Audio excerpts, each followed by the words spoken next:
Hey, Porch Chronicles, behind the scenes Porch Chronicles Part 10. So, this is my first night sleeping in the shelter. Find out we can't have no pillow.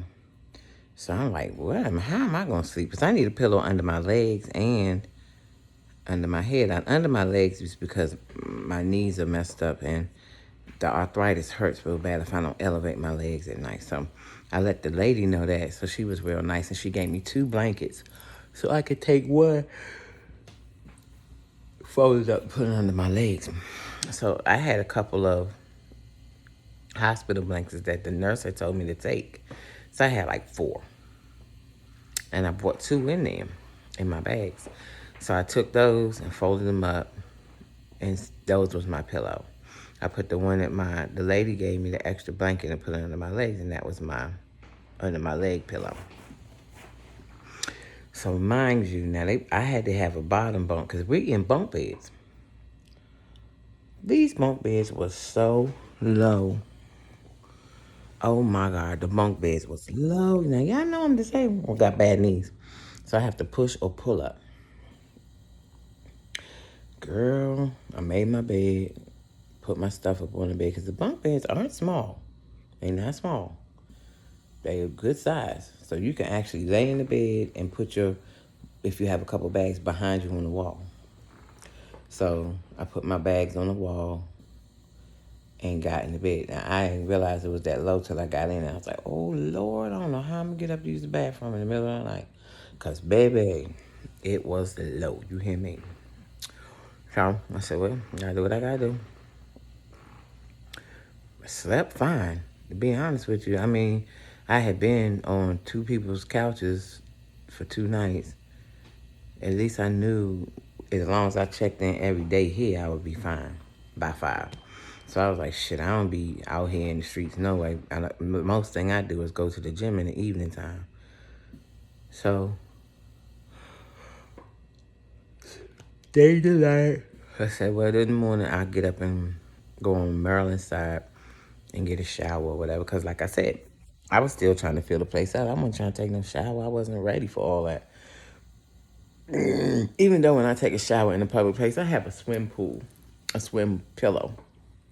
I don't sit on a public shower because I have to sit to take a shower, in the handicap spot. So I always have a pool. We get them from Five Below. It's just a pool pillow, and you sit on it. So I already had that.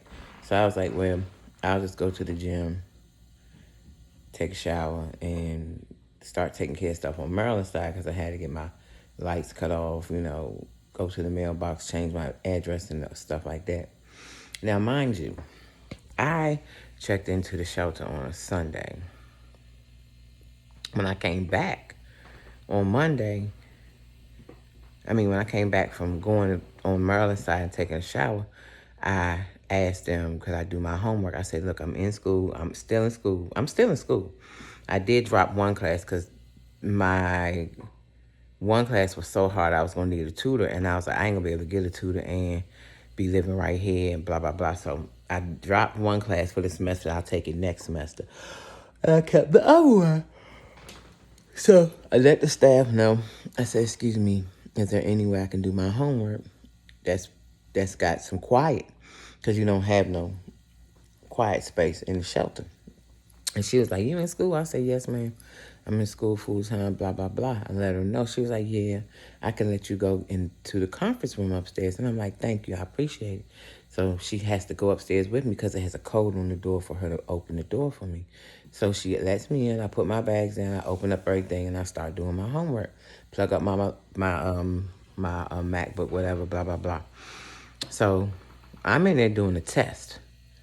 Now, Mr. Donza comes in. I've never seen him before. And he was like, oh, hey, how you doing? Because like I said, I'm on my computer doing my homework.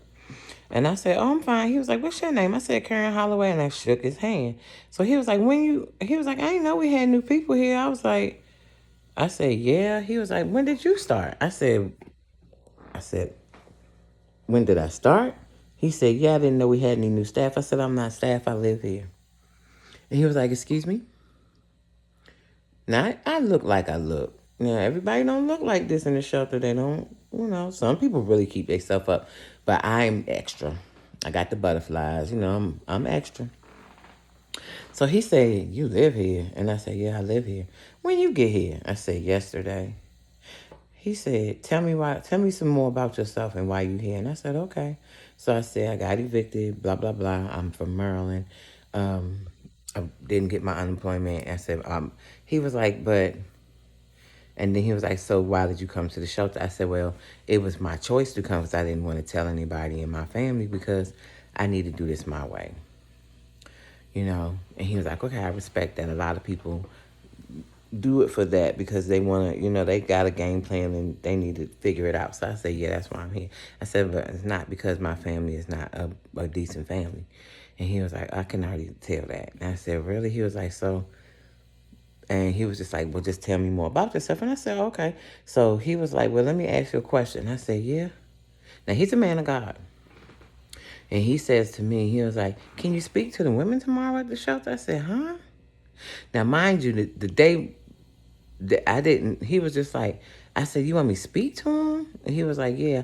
He was like, because I said, "I'm on my healing journey and I'm in active therapy." I told him all of this when I said the reason why I wanted to take care of this by myself is because I was fixing my life, fixing my stuff. And he was like, "Oh, okay." So he was like, "Well, can you talk to the women about therapy and healing and you being on your spiritual?" I said, "Do you really want me to talk to them?" And he was like, "Yeah." I said, "Oh, okay." I said, "When?" He said, "Tomorrow." I was like, "Are you serious?" And he was like, "Yeah." I said, "So yeah." I was like, "Cool." So I was like, "Wow, I'm tripping." I went back to finishing my homework, stayed in there a couple more hours, and then I left.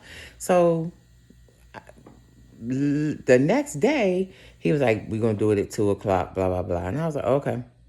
He went around the shelter and let people know, Miss Holloway, she one of the people that live here, she going to speak on her healing journey and, being in active therapy, blah, blah, blah. Yeah, 7 people came. And I was like, "What?" But they see me eating with them, going in and out with them, speaking, blah, blah, blah.